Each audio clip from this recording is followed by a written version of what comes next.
Doyle Lawson at the Delaware Valley Bluegrass Festival in Woodstown, New Jersey. He's just finished the set, and the festival is closing down.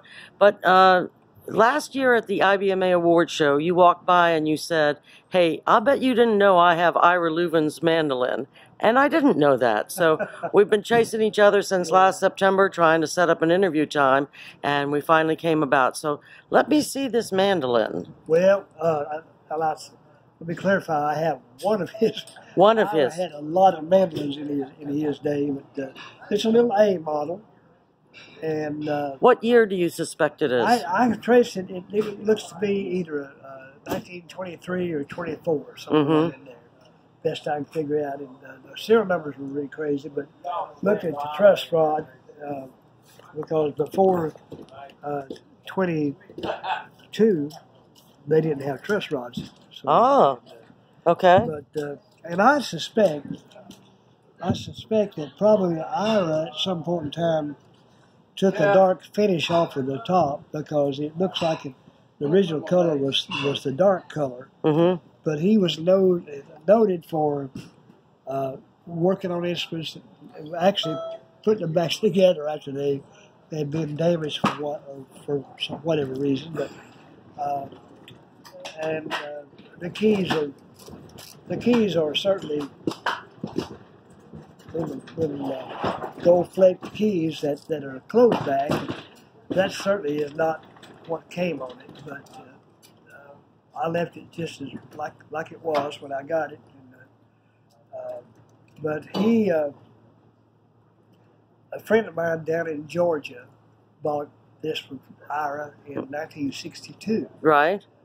And he told me the story. He was telling me about it. He liked the Leuven brothers. He liked the James and Martha Carson. He liked the way the early mandolin players played, not necessarily as bluegrass is as Bill and other people, but he liked James Carson, and Ira Leuven, and people like that.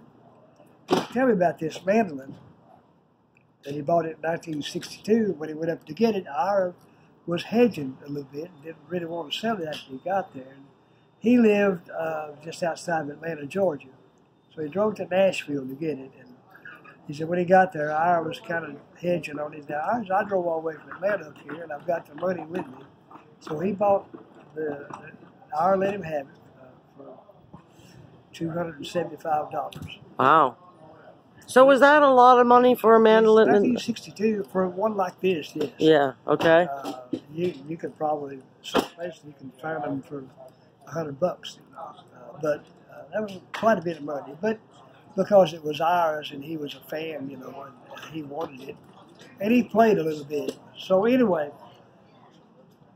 when Steve Gully was in my band, I wanted to do some duet, kind of Leuven style stuff, and I called Eugene. I said, would you loan me that Ira mandolin, because I want to do some things that maybe not exactly Leuven, but sort of like that.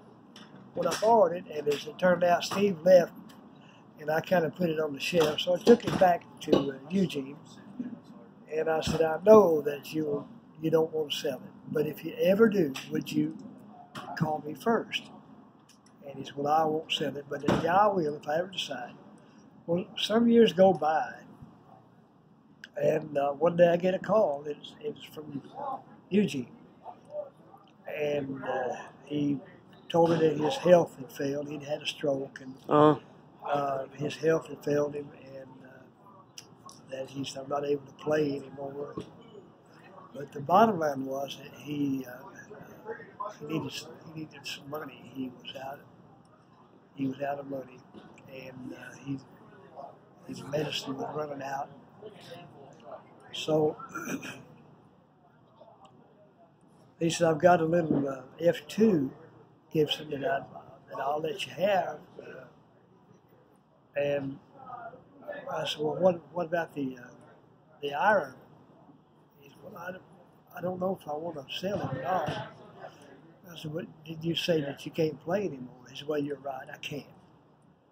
I said, well, okay, here's what I said. I'm not even interested in the F2, but I'll take it. And it was quite a bit of money he wanted. To be honest, probably more than both of them were worth at the time. I said, I'll tell you what I'll do. I'll give you the money, but if you sell me the hire, because I'm going to flip the F2. I won't keep it at all. And I said, I'll send my driver down and get it. He said, well, it said, I've got it in the pawn shop. Oh my gosh. I said, you what? He said, yeah. He said, they're both in there. I said, well, how much did they give you for them? He said, well, they gave me $600 for both of them. I said, well, I'll tell you what I'll do. I'll give you the money that you need, and I'll send another $600 to get them out of Hawk. So I had 2 drivers at the time, and I told them what to do. I said, go down and go to his house, get him, take him, get him out of Hawk, and then give him this money. So that's how I wound up with it. Well, were you holding your breath the whole time till they got it out of that pawn shop? Yeah, I was scared that it would be gone. Right. So, but they went and got it, and Eugene, he passed not too long after that. That's sad. And but he was a great guy. He loved the early music. He sent me a lot of radio programs by the old Swanee River Quartet and James and Martha Carson when they were on the WSB in Atlanta, Georgia. But he loved it, and he said, you know, there's nobody I'd rather have than you. And so I kept it, and I hadn't had it too long, I guess, when I did.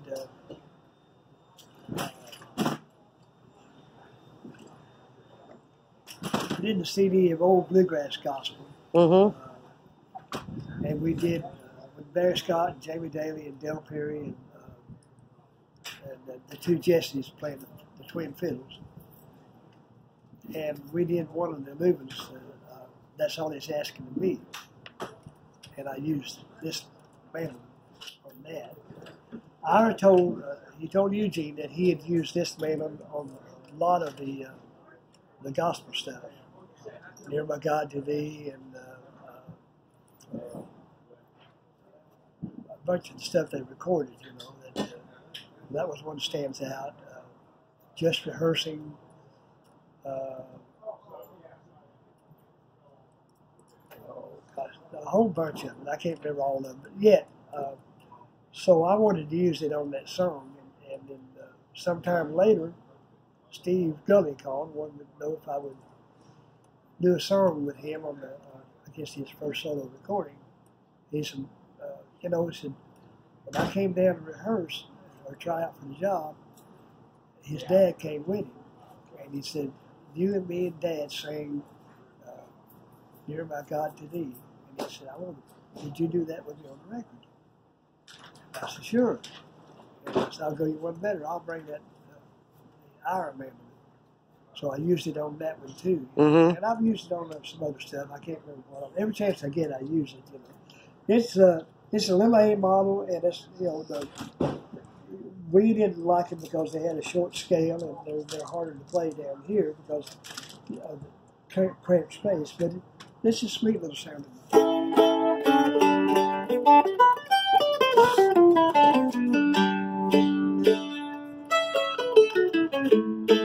He would probably.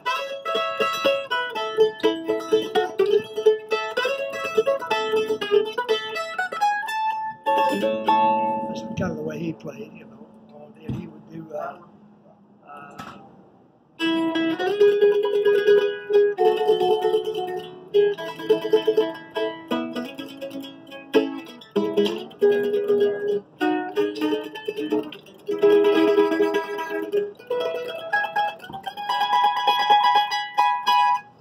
Things like that, but again, with a less stiff pick, you get a more of a tone like he did, because he didn't use a heavy pick. Right. Well, we dropped the one. We haven't been able to find it in the grass. Yeah. Did you step on it? No, I thought I had it, but I don't see it. Well, we'll find it before you head out. I've got plenty of them.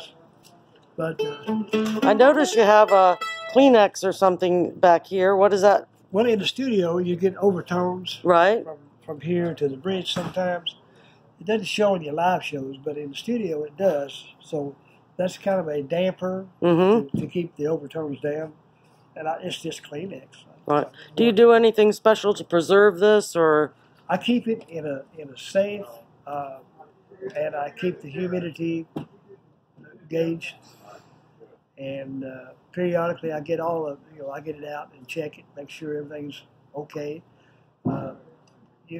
They can get, as well as getting too much humidity, they can get too dry as well. Oh, I see. Okay. So you try to keep the humidity around, between 50 to 70 or something like that, and that's good. You start getting below 40, it gets a little too dry. Right. And I keep it put up, and when I'm not playing it, I always let my strings take the tension off the strings. That way the neck doesn't bow from not being used. Right. And, well, you've got a treasure there, Doyle. I do. I do treasure it. I'll tell you that one of the biggest thrills of my life was an 18-year-old kid, and I just had gone to work for Jimmy Martin playing banjo, and not too long after I got to Nashville, Ira was shot by his wife. You can't sugarcoat that, can you? More is in the newspapers. Yeah. In fact, Ira had a bullet in his wrist that they didn't remove because they were afraid it would damage his nerves and stuff. And he said, it's still there, and it'll be there till I die. And it was, because they were afraid. Back then, today they could probably say, oh, I have no problem. But 1963 wasn't quite as advanced as it. But I was Jimmy. I stayed with Jimmy, with him. And one night he said, I'm going down to the hospital to see Ira Lubin. You want to go with me? Well, see, I was such a big fan of the Lubins when I heard the Weapon of Prayer, and then when the Korean War came along, they had From Mother's Arms to Korea, which was big, especially in my part of the country. And the fact is, I was about 6 or 7 years old, and my little brother and me and a couple of other kids, and people would ask us in church if we would sing From Mother's Arms to Korea. Wow. Because a lot of the young men that We're serving, including my brother, and some cousins. And one of my brother's best friends went to Korea and never made it back. And then another local, he was MIA, and they never accounted for him to this day. So I love the Lubin Brothers, and of course then up until when I stopped dreaming, Kim Nelson didn't want them recording. Ira and Charlie wanted to do some secular music. Kim thought it might hurt their career, but they came up with they got that When I Stopped Dreaming, and that he let them do that one, and that was the one that allowed them to continue on. But again, I was a big fan, and just getting to sit there, and I didn't open my mouth the whole time. I really listened to every word. I know Jimmy introduced me, but he and Ira talked 2 hours or better about music, about life, about their personal lives and things, In front of you? Yeah. Wow. Did he have any words of advice to you as a... I listened to what he had to say, and while he didn't probably direct them to me, I can see where getting on the wrong track would be certainly detrimental to your health, your happiness, and your career. But I remember him saying that he was going to clean all that up. He said, I used to get mad, and after the opera, I'd go down, and then on the lower part of Broadway, the old bridge crossed the Cumberland River. And he said, I'd walk out on that bridge and take the mandolin case and all, and just throw it off the bridge. Things like that, He said, I'm not going to do that anymore, But, it's documented that Ira was a tortured person, But what a talent. What a talent. I love him and Charlie. I got to know Charlie quite well, and I treasure that friendship. And Charlie never. He had a great career after Ira, and he separated, but he never got over Ira. Right. And I always thought if Ira had lived, that he and Charlie would have gone back together. But because up until the very end, Charlie talked about Ari, called him Ari. Mm-hmm. But to me, and we've got a lot of great brother duets, but I always thought that Ira and Charlie was just the best. Right. Well, I certainly appreciate your sharing this with us. Let me look at that once again. Okay, yeah. Well, it's a sweet little man. I love to play it, and it's not made for what I do all the time, but on special stuff. And it's a super little mandolin, and the history behind it. For me, every time when I pick it up and I get to hold it, I think about Ira, and you know he played this. You'd think that a guy's been in the music as long as I have would get over the shivers and the goosebumps. Oh, I still get them. I do. Thank you, Doyle.